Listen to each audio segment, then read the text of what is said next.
What I'm about to teach you is called the hook model, which includes number 1 trigger, number 2 action, number 3 variable rewards, number 4 investment. So without wasting any time, let's jump right into it, shall we? Number 1 trigger. Trigger means same as it sounds, creating urgency to click on something. It could be anything: Facebook ads, Insta ads, or any social media ads. Building a habit requires foundation, solid foundation. Look at your own life for a moment. What caused you to brush your teeth? What brought you to click on this video? The reason why this works is because of your subconscious mind. A trigger is the reflection of your behavior. Whether we are aware of the situation or not, trigger move us to take action. Basically, trigger comes in two types. Number 1 external trigger, and number 2 internal trigger. What is external trigger? Look at this picture. Take a close look at the welcoming man in this image. He is offering you a refreshing Coke. The text, "Are you thirsty?" below the image tells you what the man in the photo is asking and tells the next expected action is to insert money and select a beverage. Now this is an offline example, but in online case you can use this by using login button in your email, website or messages. These are some few examples of external triggers. You can use these 4 types of external triggers to move users to complete desired results. Number 1 paid triggers, which is social media ads. Number 2 earned triggers. It also similar to paid triggers, but in this you can make a big advertisement like television advertisement or hashtag or making a viral video. Number 3 relationship triggers. One person is telling other person about the product and services, aka the word of mouth. Number 4 own triggers. This can end notification, email, marketing, stuff like that. What is internal trigger? Now let's discuss internal trigger in detail. Internal trigger focus on your mind emotions. When a product gets tightly connected with your mind, it leverages an internal trigger. Unlike external trigger which focuses on login button or morning clock, internal triggers manifest automatically in your brain. And lots of big companies know these things and they also know how to use it. They connect their product to their customer emotions. For example, when we feel lonely, destination like Facebook or Instagram provides instant connection. When we feel uncertainty, Google is just a click away. Once hooked using this product, we don't have to build an habit to use them over and over again. Instead, they rely upon our automatic response to feeling that participate desired result. Products that are attached with our internal triggers provide users with quick relief. Once product is hooked into our customer brain of feeling, then they return on their own. Then there is no turning back. No longer we have to promote from external triggers. Connecting to our customer emotionally is what creates a difference between an average startup idea or a mega successful empire. You have to think about these things before launching your product. How you're gonna connect to your customer, emotionally or mentally.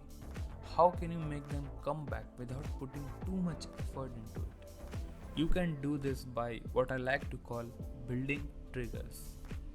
First, the company must find the particular frustration or the pain point in the emotional terms rather than product feature. But how do you do that? The best place is by using this method which I like to call the 5 question method. Doing this will give practice in diving deeper into our customer mind and alert you to common human need and behavior. Evan Williams, the founder of Blogger and Twitter, has said internet is a giant machine to give people what they want. When it comes to figuring out why people use habit forming product, internal triggers are the root cause. And why is a question that helps drill right to the core. For example, let's say we are building a fancy new technology called email for the first time. The target user will be our busy manager's name, let's say Julia. Then our conversation with her will be something like this. Why would Julia want to use email? so she can send email and receive message. Why would she want to do that? Because she want to share and receive message quickly. Why she want to do that? To know what's going on in their lives. Why she want to do that? To know if someone needs her. Why would she care about that? She fear being out of the loop. Here we have used 5 question method, and now we can say we have got something. Fear is that internal feeling, and we can design our solution to help calm Julia fear.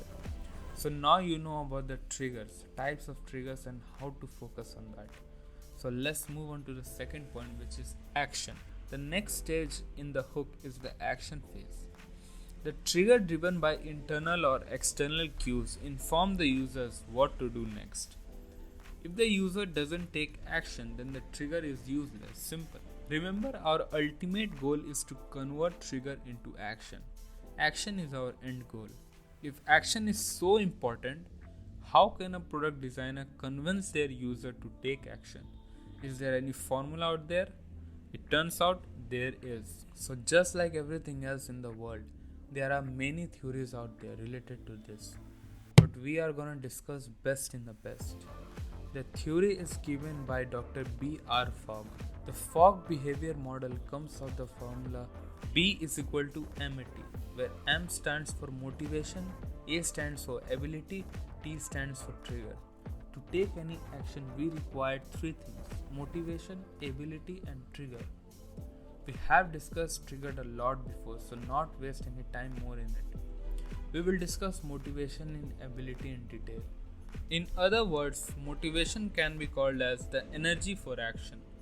Fox states that all humans are motivated to seek pleasure and avoid pain. This is a normal human behavior. That's why 99% of people live shitty life.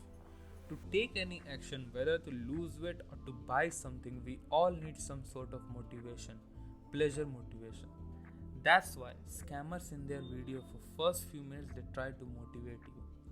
They pump you up first with big motivational words, background music, and then they sell you the course because they know this formula and how to use it. Don't worry, I'm not here to sell you anything. Everything is here free for you. Back to the point. The best way to motivate your target audience is through advertisement. For example, Nike. Look at their logo. It says just do it. They are not showing off their brand value or how rich the company is. No. Instead, they are using strong, bold motivation words and encouraging their audience to take action. Next point, ability. If I have to define ability in simple words, then ability means simply start removing steps until you reach the simplest possible process. Let's make it easy for you. Research has shown that the more steps your audience need to take to purchase your product, the less likely it will convert into sales.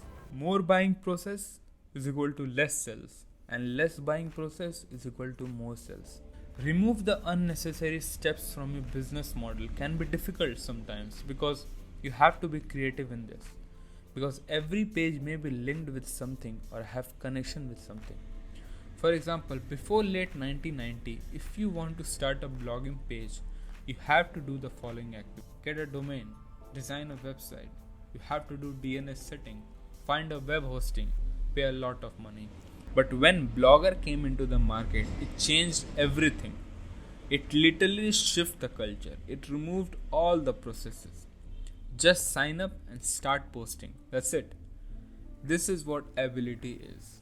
Fogg describes 6 elements of simplicity. Number 1, time. How much time it will take to complete the process. Number 2, money. How much it costs to complete the process. Number 3, physical effort. Make sure it's easy and less challenging. Number 4, brain cycle. Make sure it's not confusing to complete the process. Number 5, social demands. How accepted the behavior is. Number 6, non-routine. How much action matches with the existing routine.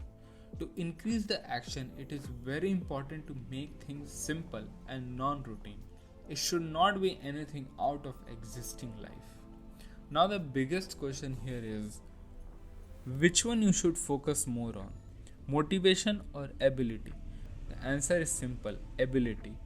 Motivation and trigger both are also important, but focus more on ability because ability brings results, sales, income.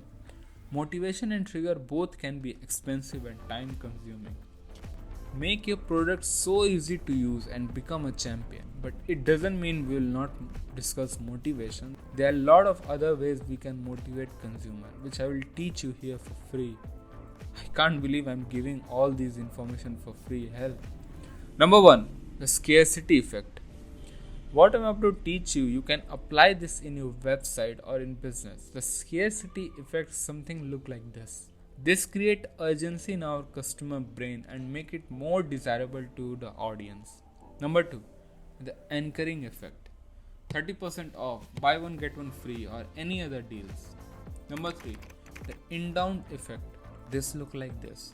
You can see this when you sign up in any website or any LinkedIn, Facebook, Instagram. They use this trick. So can you. Now, let's move on to the third part of hook model, which is variable rewards. Variable rewards means same as it sounds. In this phase, you reward your users by solving a problem. In easy words, they should feel like that they are gaining something from your product, not wasting their money after buying your product. They should receive more than they pay you. Number 5, investment. The last step in the hook model is the investment, and this is very important for building a habit forming technology.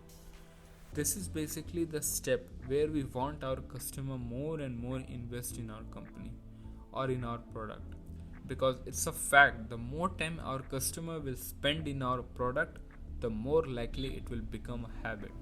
For example, IKEA, the biggest furniture company in the world, they are very good in making their customer invest in their product.